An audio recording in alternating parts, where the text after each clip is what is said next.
Hey there, John Jackson, leaseoptionclasses.com. Going out walking this morning. I want to talk for just a second about wholesaling versus lease options. I always say that lease options are not wholesaling.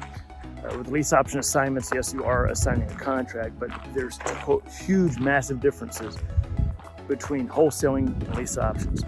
And why is wholesaling so incredibly difficult for so many people to get started versus lease options, which is really, I think, the easiest way to start in real estate?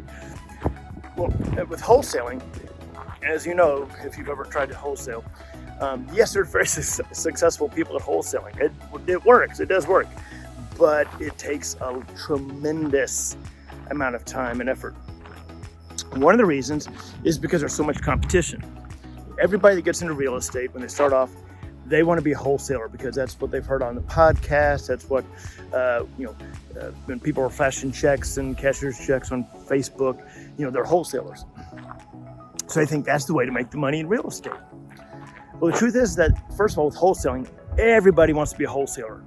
So like I'm here in the Fort Worth area, I guarantee you there's probably, 200, 300 wholesalers, whatever, just in the Dallas-Fort Worth area.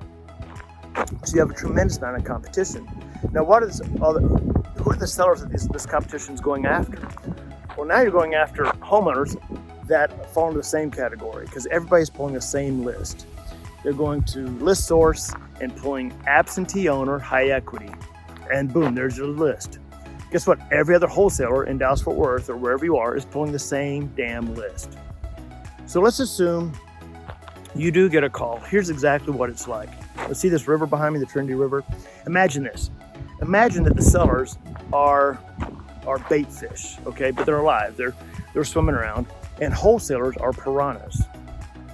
Now, the piranha can't just eat the bait fish in this case. They just can't eat the fish.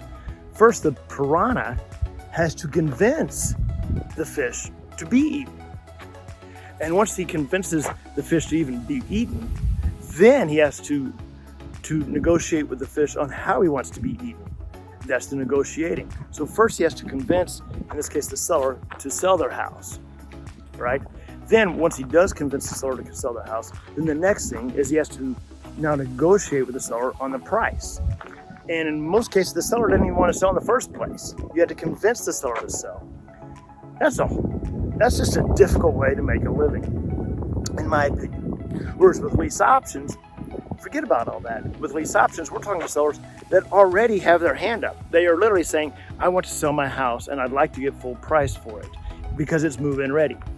That's who we're targeting. That's who we're working with lease option assignments.